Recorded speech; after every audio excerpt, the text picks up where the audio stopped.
I got Johnny Mack in the green room now, so let's go to John McMullen joining us right now here on a Football 24/7 Morning Edition. J Mac, how you doing, brother? Doing well. Trying to get my voice in the car, so hopefully it'll come. Yeah, I know you're right. I know you were at SummerSlam. I'm good, man. I know you were at SummerSlam last night. Did you end up staying for the full show? I didn't catch all of it, but it did seem like it was one of the shows, John, that would pull you in and keep you in for the duration of it. Are you feeling a little extra tired today because of SummerSlam yesterday? Yeah, I'm definitely feeling extra tired because it was 2 days instead of 1 day. First time it was ever 2 days, which I think they should scale it back to 1 day, but that's me. It's and then you got to go to Eagles camp, so in between. So I left early, and now I'm regretting I left early because it was a great finish, great match, and then obviously Brock Lesnar returns for wrestling fans. So yeah, all in all, it was a great weekend. Would have been nice if it was in Philly, but it was in New York, so Newark, Jersey. But yeah, so back to the grind of the Eagles.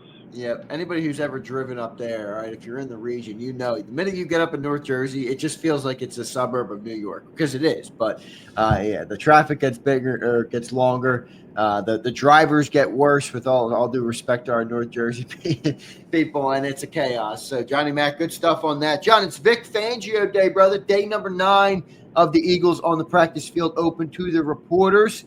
I know you got something in mind that you want to talk to Vic about, or you want to hear him talk about. What is that, John, as we come into this Monday morning practice?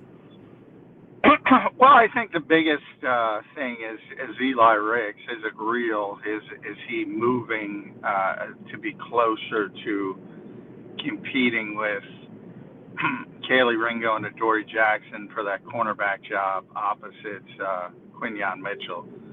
Which my hunch is it's not quite there yet, and we'll see what Vic says. But that's number one for me. And then, you'll get the typical how's Jihad doing and all that kind of stuff. I do want to get something in about Ty Robinson as well, because Ty's seemed to people on the outside to have struggled a little bit. So that's it. Makuba, not being on the practice field. Mac McWilliams now, a lot of talk about Mac McWilliams. Now, same thing, rookie, not on the practice field, so how does that affect him? And we kind of know these answers, but I think, Vic will be blunt about them, as he usually is. And the short answer is, of course, it affects them. And the quicker they get back, the better it is for them. John, even if you know what Vic is going to say, sometimes it's still fun listening to him say it, because he's so blunt, and you just love to hear it from Vic Fangio. John, I want to go to Mac McWilliams real quick. We'll talk about Eli Ricks and that cornerback. But, Mac is interesting to me, John, and I'm going to leave aside the injury. I know he missed practice yesterday a little bit. I don't know. What was the injury real quick on Mac McWilliams? Quad. So a little bit of I think that's an injury that might take some time. Any soft tissue, a lot of hamstrings recently. But that's one that might take some time, and he's going to be here, as I always say. So it's not really that big of a deal long term. But I do think it's short term, if you're looking for the best 5, and if he's in that conversation, which outside chance that he was at best, but nonetheless, anytime you lose a body who's doing well, that impacts things a little bit. No doubt. John, I want to go to the interesting part of Mac to me. And, we've talked a lot about how, John, the moving parts on the defense, a lot are going to be dictated by the other guys, quote unquote. Where does Cooper play? Well, let's see what the other guys can do. Does Ringo win the outside job? Does Makuba or Brown win the safety spot? So it's a lot of the other guys. Well, I've now added in my brain Mac McWilliams in because, and I don't know, John, I know he's a rookie, 5th-round rookie. I don't want to put too much expectation on him, but if you do get the unlikely scenario where Hey, I feel pretty confident about this player. He's had a very good camp before this injury hit. What does that change? Like, because he's a slot player, does that move? Does that change what you can do with Cooper DeJean? Does it give you more versatility in that front where Cooper can play safety or maybe even the outside corner because you feel better about the slot? Now, I'm not going to sit here and say McWilliams is going to be a better slot than Cooper DeJean. I know that, but I'm trying to make the full defense better overall, and I think he has a chance to do that if he can competently play one of the positions where there's an open battle, or even if he can play slot and then you can move Cooper. Am I putting the cart before the horse on him? Still too early to tell that, or do you see what I'm saying? Yeah. Well, I think if he's healthy, the cart is before the horse there. But yeah, what was him not being healthy is completely, off the table. Anything like that. Not that, again, it would be in play anyway. But the more time he misses, the less likely. When you talk about McWilliams, if you think about Alex Hunt's a little bit down his rookie season, that's more of his path to playing time. That'll come if he continues to develop confidence from the coaches and injuries happen, and then they're comfortable with his development behind the scenes to throw him in there. That's more of what you're talking about with McWilliams as a rookie.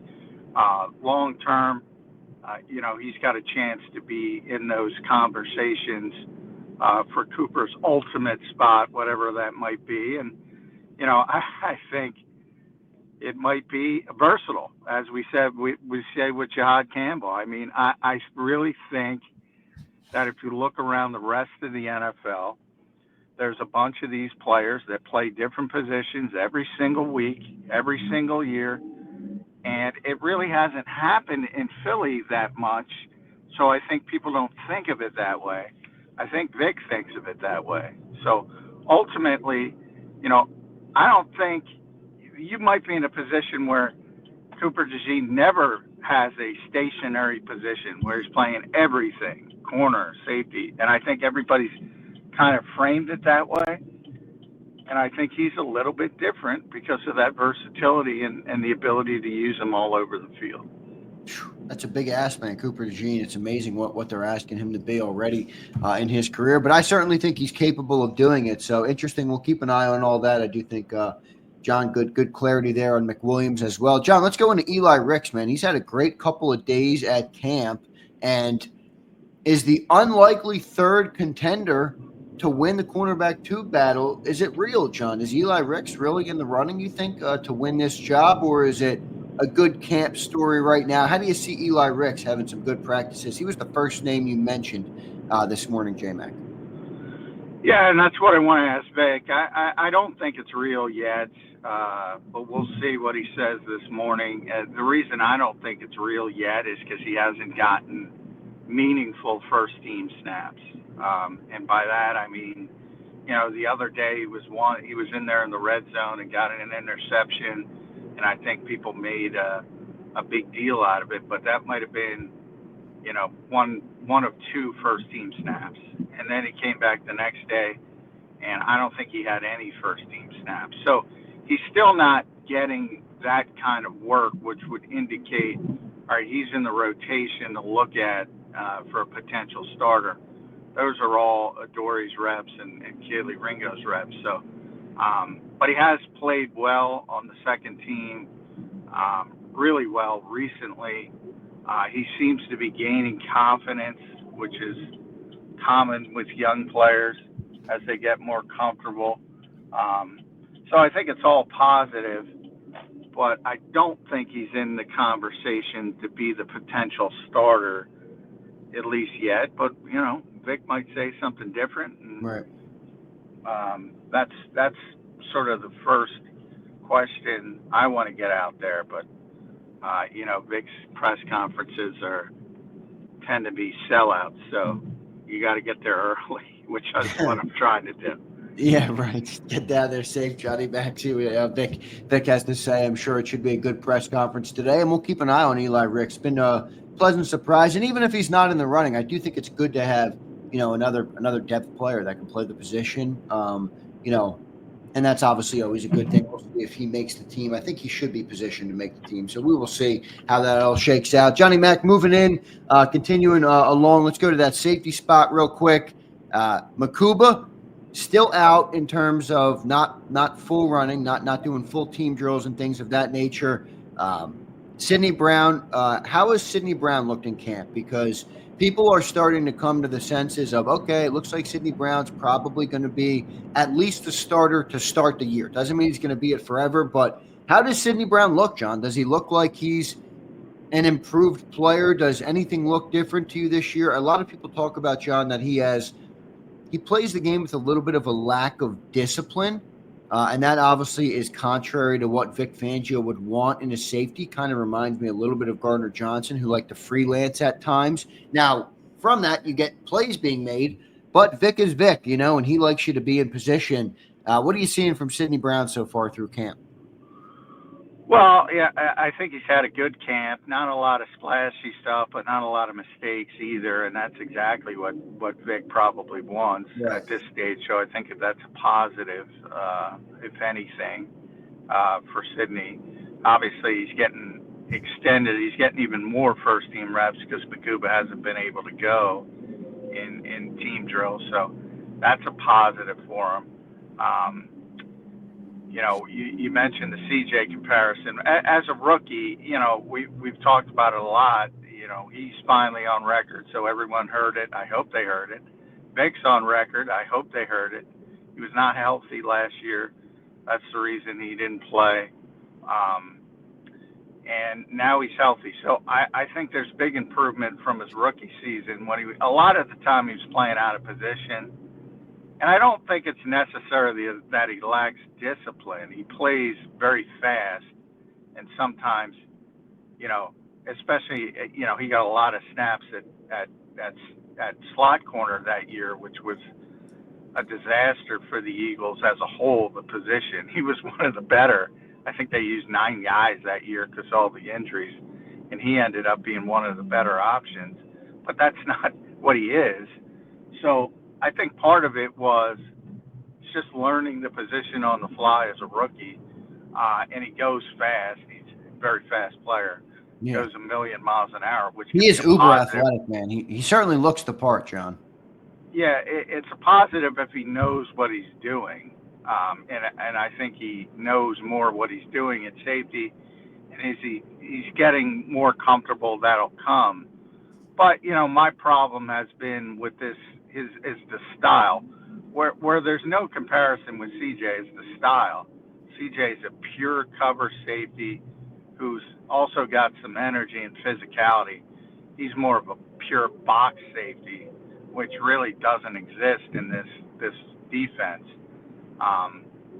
So you're not really taking advantage of what he does best, his skill set, by playing this type of scheme. But as always, can't get what you want, the old Rolling Stones song. You can't get what you want all the time. Maybe you get what you need if you try it, and maybe the Eagles do. John, I quote that song often, all right? Your girl's got a lot of needs in life, John. I quote that Rolling Stones song often.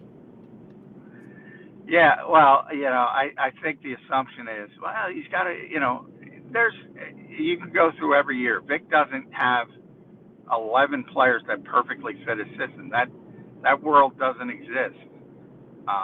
So you're always striving to find those players, but until you find those players, you utilize what you have the best way possible, and he does that better than most.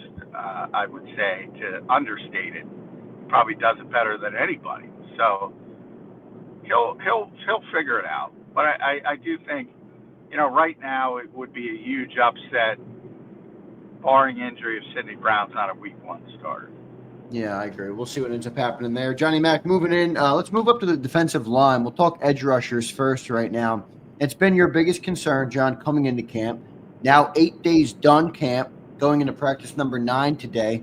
I don't want to speak for you, but I still believe it's your biggest concern. What have you seen from that room?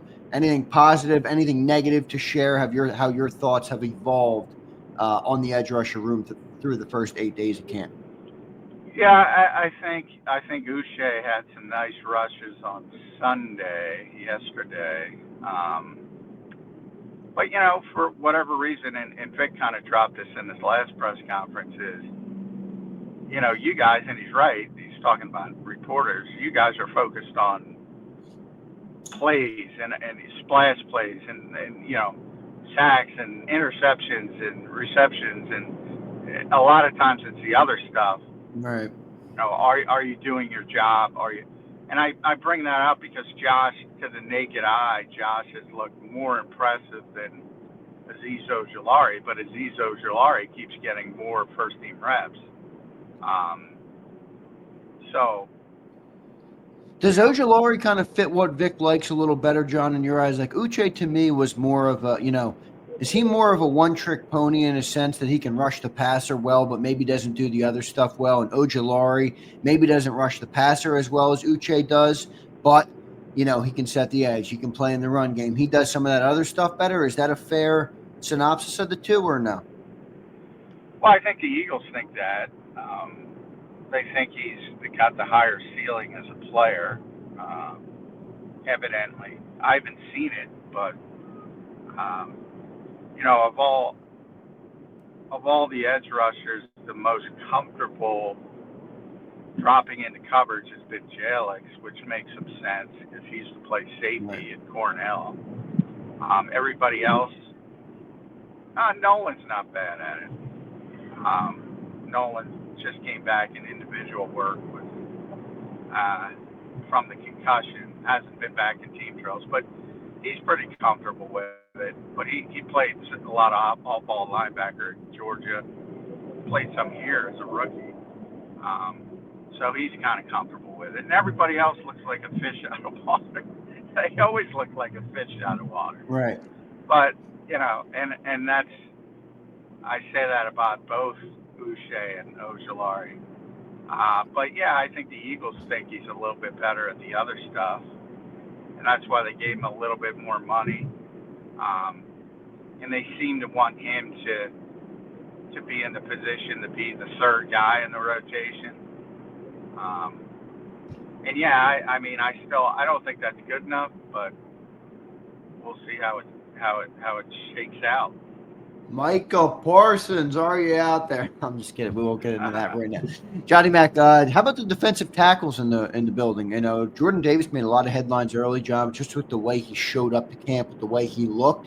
And that's no guarantee that translates to the football field. Jalen Carter's been out there a little bit more. Now Thomas Booker, I think, has had a pretty good camp, and Moro Ojomo really has stole the show so far through camp, through 8 practices, with logging a really good summer so far from him. What do you think about the defensive tackle room and the depth at that room? It feels like it's maybe a little deeper than I thought coming into the year, but that's obviously no guarantee just yet. What have you seen from the DTs? Yeah, I think they're fine at defensive tackle. Moro, as you mentioned, looks like he's ready to take a big step forward.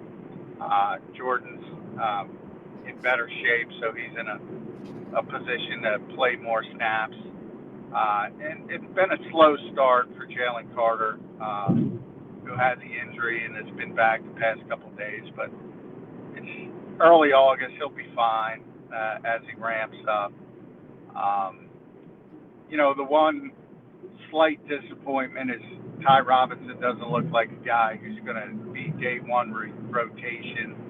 Well, you do have the Thomas Bookers of the world, and even the Byron Youngs, who nobody talks about, that can handle that fourth sort of rotational spot as Ty Robinson, continues to work on it behind the scenes. So I think defensive tackles, not many issues there compared to the edge, which I think are pretty significant, as I've kind of mentioned, pretty consistent. Good stuff there, Johnny Mac. John, final question for you today, brother. Offense. Where are you after 8 days? I don't know if there's concern, if there's no concern. I think the offense is just kind of getting up to speed. But what do you want to see from the offense? Where are you on the offensive side of the ball through 8 days of camp? Your thought process on them? no real concerns with the starting 11. I mean, some concerns with little pockets of depth here and there. But, you know, this entire week, really, Monday through Sunday, they had been working on a lot of crowd noise, a lot of silent counts to prepare for the season, pumping in noise, and they had a bunch of pre-snap penalties, so I think that freaked everybody out.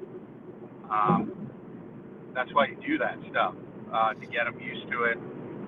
Plus, there's a lot of backups in practice where they're not going to be in practice. They're not going to be in a real game. So not a lot of questions on the offensive side. Kind of a boring camp for me from an offense because everything's so certain. And even Tyler Steen at right guard is pretty certain.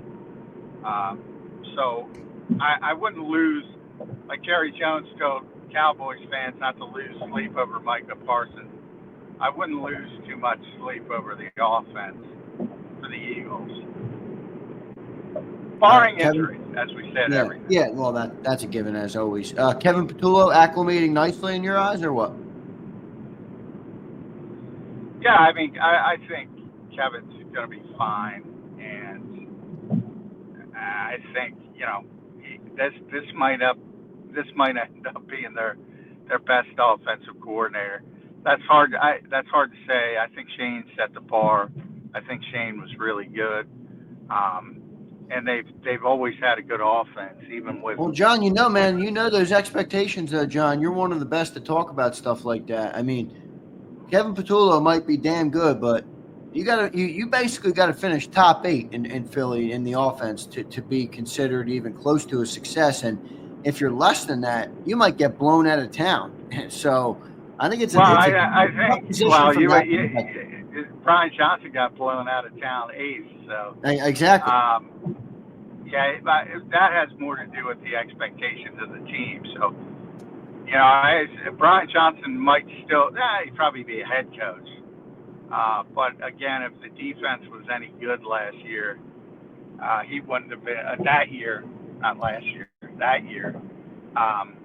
He wouldn't have been a scapegoat. So, to me, getting blown out, either, you know, the Eagles generally are going to lose offensive coordinators for one or two reasons. One, it's going to be a head coach, or two, they're going to underperform and from expectations that he's going to get fired. But from just his perspective, if they finished 8th in the NFL, I would be disappointed. I don't think they had a good year offensively last year until the playoffs. You know, I outside of Saquon, obviously. But I don't think they had a good offensive year last year. I think they're going to be much better offensively this year. We'll see how it all shakes out. Johnny Mac, great stuff today. Vic Fangio coming up at 9:40. We'll be listening for your question in that, Johnny Mac, and then we'll talk to you tonight on a nightcap edition, 6 to 8 p.m. on Birds 365. Well done, J Mac. We'll talk to you tonight, brother. All right, thanks, everybody. All right, there's Johnny Mac. John McMullen joining us right here on a morning edition of Football 24/7, and we will have a full nightcap edition of Birds 365 tonight, 6 to 8 p.m. You guys heard it. I know a lot of people come here for Birds 365 in the morning. We can't have it when the Eagles have practice, so that's just the reality, the nature of the beast right now. So we work at night. We'll do the night show. We will always give you 2 hours on Birds 365 every single day. It's just a matter of when that is, all right? It's a matter of when that is.